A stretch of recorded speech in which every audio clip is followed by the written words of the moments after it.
సందీప్ గారు ఒక చిన్న thank you. Welcome first of all identity after 6 years తర్వాత అండ్ ఒక చిన్న హ్యాపర్ from Satyam. Thank you.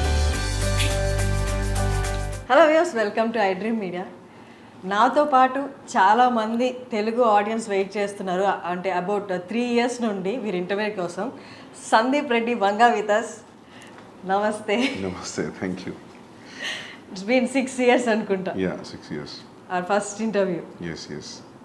Before starting our interview, I want to show you one clip అనమాట. ఐ డ్రీమ్లో ఇచ్చిన ఇంటర్వ్యూనే ఇప్పుడు బాగా సర్క్యులేట్ అవుతుంది. ఇది ఒక్కసారి మీరు చూడండి. ఏది శ్రీకాంత్ నా మీద ఫీలింగ్ ఏంటంటే ప్రపంచంలో ఎవడన్నా లేజీ ఫెలో ఉన్నాడు ఆఫ్టర్ బిగ్ లెబోస్కి అంటే ఈ సందీప్ గాడి అనే ఫీలింగ్ అయింది. ఆయనే ఎందుకు బోరబొండ నుంచి అత్తాపూర్ వచ్చి నన్ను పిక్ చేసుకొని ఓ ప్రొడ్యూసర్ ఉన్నాడని చెప్పి కెఫే మెలాకి తీసుకొచ్చాడు. ఓకే, ఓ ప్రొడ్యూసర్ నీకు అదే అంటాడు, అతని దగ్గర డబ్బులు ఉన్నాయి పెడతాడు, నీ గురించి చెప్పినా నీ సినాప్సిస్ పంపినా ఈజ్ ఎక్సైటెడ్ అని. పెద్ద ప్రొడ్యూసరా? He makes decent films. I don't want to take his like don't. So మేము కెఫే మెలాన్స్కి అలా ఎంటర్ అయ్యాం. ఆయన హడావిడిగా దిగు వెళ్తున్నాడు. వెళ్తుంటే డూడ్ అని చెప్పి పిలిస్తే అతను చెప్పాడు, డైరెక్టర్ వచ్చాడు కథ కోసం రమ్మన్నావు కదా, ఎవరైనా టైం కదా అంటే, ఏ లిసన్ నాకు అర్జెంట్ ఒక కాల్ వచ్చింది, హ్యావ్ టు గో అని. ఇప్పుడు డైరెక్టర్ వచ్చిండు, నువ్వు ఎటు వెళ్తున్నావు అంటే, లేలే నాకు అర్జెంట్ ఉంది వెళ్తున్నా అంటే, మనోడికి అసలు పిచ్చ కోపం వచ్చింది. బ్రదర్ ఒక్కసారి అన్నాడు. అంటే నేను పక్కన ఉన్నా, నేను చూస్తున్నా ఏం చేస్తాడు. నాకు తెలుసు శ్రీకాంత్ ఆ రోజు మేమిద్దరం కొంచెం షార్ట్ టెంపర్గా వేసి, నాకు మనోడు ఏం చేస్తాడు అనుకున్నాం. వస్తే భుజం ఇచ్చేసి ఇలా కిందికి అన్నాడు విండో దగ్గరికి, గుర్తుపెట్టుకో సందీప్ రెడ్డి వంగ పో. ప్రొడ్యూసర్ చెప్పిండు. గుర్తుపెట్టుకో. యా నేను కూడా చూసిన ఫేస్బుక్లో ఇక్కడ. యా తను ఏ నాలెడ్జ్తో చెప్పారో, అంటే అప్పుడు ఎంత అవగాహన ఉండి చెప్పారో, మీ గురించి ఏం తెలిసి చెప్పారో తెలియదు కానీ గుర్తుపెట్టుకో సందీప్ రెడ్డి వంగ. ఇప్పుడు అదే నిజమైంది. Sandeep Reddy Vanga is a brand. మొత్తం నేషన్, ఈవెన్ బయట కంట్రీస్ కూడా మీకోసం, మీ ఇంటర్వ్యూస్ కోసం, మీ మూవీ కోసం ఎదురు చూస్తున్నాయి. It happened. I'm so glad, very happy. More than happy. Happy is a small word, but నేను అప్పుడు భయపడ్డా, శ్రీకాంత్ ఎందుకు ఇట్లా అంటున్నావు మరి, మీరు చేసింది లేదు ఏం లేదు, నువ్వేంది అట్లా పెద్ద స్టేట్మెంట్ ఇస్తున్నావు. I remember that day, that was afternoon. Is in touch with you now? Yeah is DOP కదా. అండ్ కబీర్ సింగ్ టైంలో కూడా మీరు తెలుగు ఇంటర్వ్యూస్ ఏమి ఇవ్వలేదు? రీమేక్ కదా, ఇవ్వాలి అడిగారు కానీ నేను అన్నా చేసిన సినిమానే కదా ఎందుకని. Okay, 6 years away from Telugu audience. But ఈ 6 yearsలో 6 yearsకి ముందు ఇచ్చిన ఇంటర్వ్యూస్ మళ్ళీ చూసారు తెలుసా, కబీర్ సింగ్ టైంలో కానీ? ఓకే, మనం 6 years అంటే 2 years పాండమిక్ పోయింది. యా ఓకే, ఇప్పుడు యానిమల్కి వచ్చేద్దాం. యానిమల్ ట్రైలర్ చూశారు, ఇంత బజ్ క్రియేట్ అయింది. ఇప్పుడు ఎలా అయిపోయిందంటే, సందీప్ రెడ్డి నువ్వు సినిమాది నువ్వు ఏం చేసినా మేము హిట్ ఇస్తాం అంటే, మీ కథల్ని అవన్నిటికీ నెక్స్ట్ అది సందీప్ రెడ్డి నుంచి ఒక సినిమా వచ్చిందంటే, రిలీజ్ అవుతుంది లేదా అనౌన్స్మెంట్ వచ్చింది అంటే ఆ బజ్ క్రియేట్ అయిపోయింది. అర్జున్ రెడ్డి తర్వాత, కబీర్ సింగ్ తర్వాత. How do you feel that? Feeling very overwhelmed actually. Looking at the advance bookings తెలుగులో కూడా, నో మ్యాటర్ అది ఎంత డబ్బింగ్ ఫిలిం అయినా కూడా ఓపెనింగ్స్ బుకింగ్స్ అన్నీ తెలుగు సినిమాలానే ఉన్నాయి. So very happy. Advance booking ఇంత స్ట్రాంగ్ ఉంటుంది అనుకోలేదు తెలుగు తమిళ్. హిందీలో ఉంటాయని తెలుసు, because Hindi hero. But happy. హిందీలో రణబీర్ కపూర్ కాబట్టా, లేకపోతే ఆల్రెడీ కబీర్ సింగ్తో మనకి ఇక్కడ వచ్చిన విమర్శల కంటే ఎక్కువ విమర్శలు వచ్చి, at the same time collections కూడా, if I'm not wrong, 360 cross చేసింది. 380 చేసింది కబీర్ సింగ్. 380 క్రోస్ చేసింది. సో ఆ సక్సెస్ కంటిన్యూ అవుతుంది కాబట్టి అక్కడ ఓకే ఓపెనింగ్స్ బాగుంటాయి అనుకున్నారా? ఇంపాక్ట్ ఉంటుంది కదా. బిన్ same filmmaker is doing with Ranbir Kapoor, ఆయన సక్సెస్ ఇది. సో ఓకే, 2017 అప్పుడు I don't know, Arjun Reddy budget ఎంత అప్పుడు? యాక్చువల్లీ స్పెండ్ చేసింది 2.5 crores. Okay, but if you calculate interest అని my fees, I didn't take any fees, అట్లా ఇట్లా చూస్తే then we have to show it to 3.5-4 అని. Because if you don't say 3.5, 4 మనకు కొన్ని అమ్మేటప్పుడు ఆ మాత్రం డబ్బులు ఇవ్వరు వీళ్ళు. సో చెప్పడం 4 అని అలవాటు అయింది, 3.5, 4. But actual what we spent was 2.5. 2.5లో అయిందా సినిమాని ఇప్పుడు చూస్తే డౌట్ వస్తుంది యాక్చువల్లీ 2.5లో చేసామా అంటే. But it collected 50. ఏమో తెలియదు అది ఎంత కలెక్ట్ చేస్తే నిజంగా తెలియదు. ఎందుకంటే అది రిసీవ్ చేసుకునే విధానం, అది వచ్చిన సక్సెస్ రివ్యూస్ అని దాంతో అందరం ఖుషి అయిపోయినాం. యాక్చువల్లీ కూడా నాకు ఎంత కలెక్ట్ చేసింది, ఎంత షేర్ వచ్చింది నాకు అసలు ఐడియా లేదు. యాజ్ టు మా అన్నయ్య ఫాదర్ని అడగాలి క్లారిటీగా యాక్చువల్లీ. మీరు అసలు ఎప్పుడు నెంబర్స్, లాస్ట్ టైం ఇంటర్వ్యూలో కూడా చెప్పారు, నేను ఎప్పుడు నెంబర్స్ని పట్టించుకోను అని. స్టిల్ అంటే నెంబర్స్ కంటే ఎక్కువ యూనో ఆ రెస్పాన్స్ ఉండేది. డోంట్ థింక్ నెంబర్స్ కంటే ఎక్కువ రెస్పాన్స్, ఆ ఇంపాక్ట్, దోస్ ఫోన్ కాల్స్ అవి ఎక్కువ అయిపోయినాయి కదా, నాకైతే అదే అనిపించింది. సో నేను కూడా ఆ ఇంపాక్ట్లో, ఆ ఎఫెక్ట్లో ఉండిపోయాను. నేను ఎక్కువ పట్టించుకోలేదు అసలు ఎంత వచ్చింది ఏందనేది. బట్ అర్జున్ రెడ్డికి ముందు ప్రొడ్యూసర్స్ అనేది దొరకలేదు. ఆ టైంలో ఆ నెంబర్స్ అనేది ఈ అమౌంట్ పెడితే చాలు, నేనేంటో నేను రాసుకున్న కథని నేను చూపించాలి అన్న దాంట్లో అప్పుడు ఉండే కదా నెంబర్స్. అప్పుడు నాకు ఏముండే అంటే 2.5 పెడుతున్నాం, వర్స్ట్ కేసులో 2 అయినా బ్యాక్ రావా అనుకున్నాను. 50 పోతే పోయినాయి. అట్లీస్ట్ మనం అనుకున్న సినిమా చేసినాము. At least people, producers will know, anybody who want to invest on me, they know that I know the craft అని. So yeah. Was it total your brother's money? Yeah, my brother's money, my father's money. Yeah. Okay. So Arjun Reddy almost 2.5, 4 pedte, it collected around 50. And Kabir Singh, నాకు budget ఎంతో 36 పెడితే 380. Yeah. 380.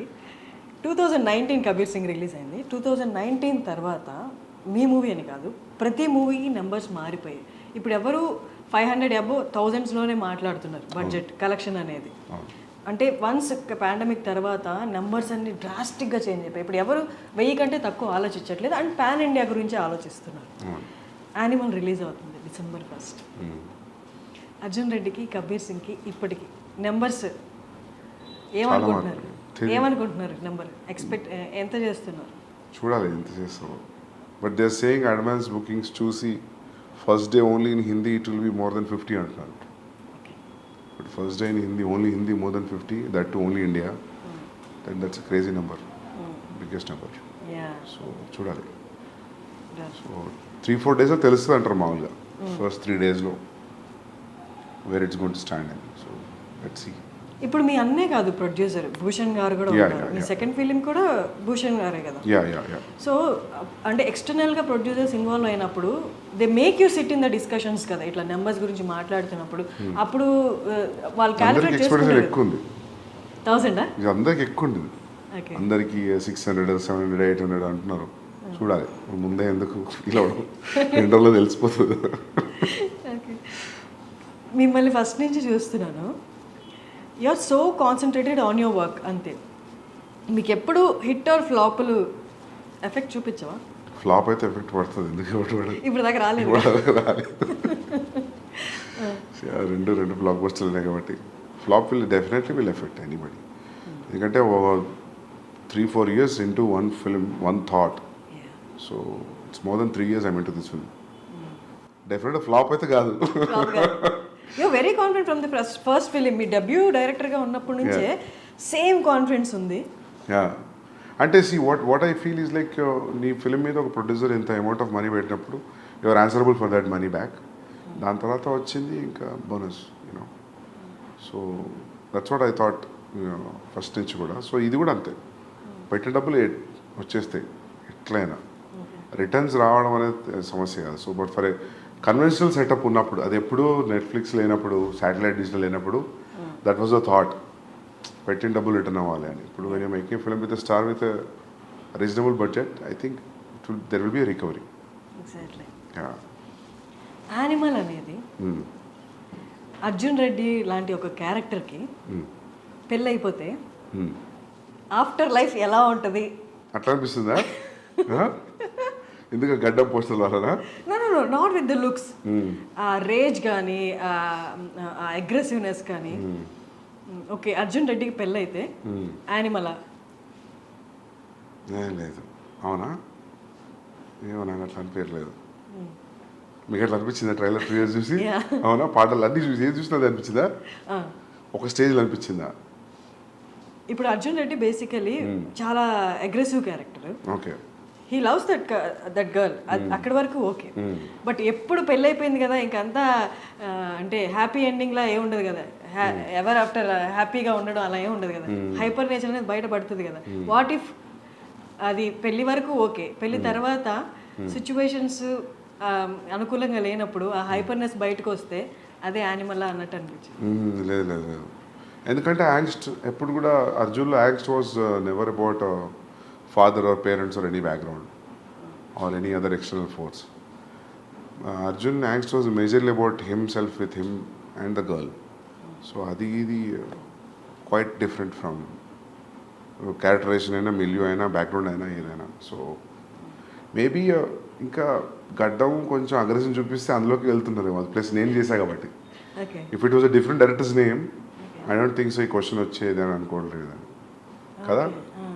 Same director కాబట్టి మీకు అట్లా అనిపిస్తుంది ఏమో అనుకుంటున్నాను. Maybe the characterisations you dealt with the anger issues in the first film.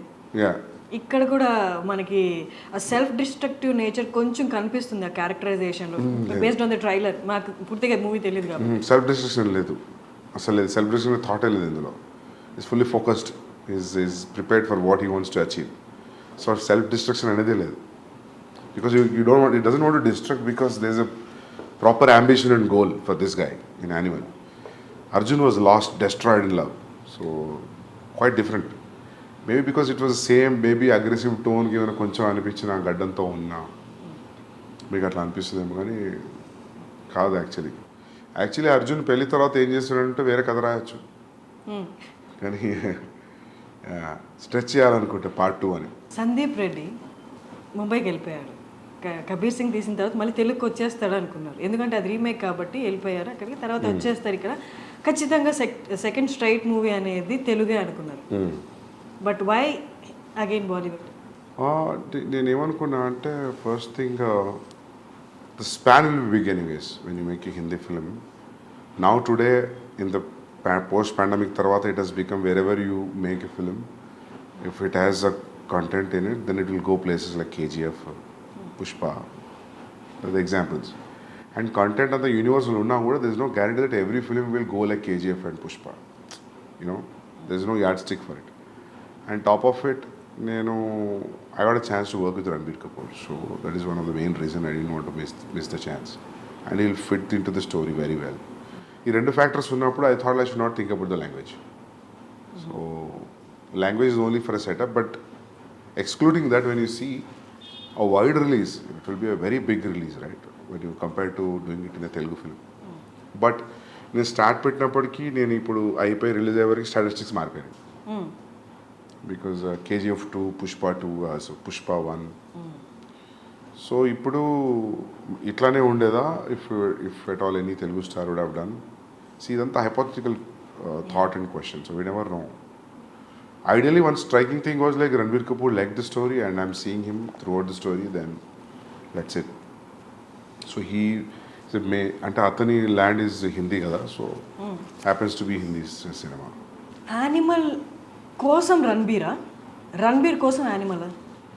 Animal is a subject. It can be done in any language. If a guy, actor from Hindi cinema got a chance and he liked it, so it happened to be in Hindi.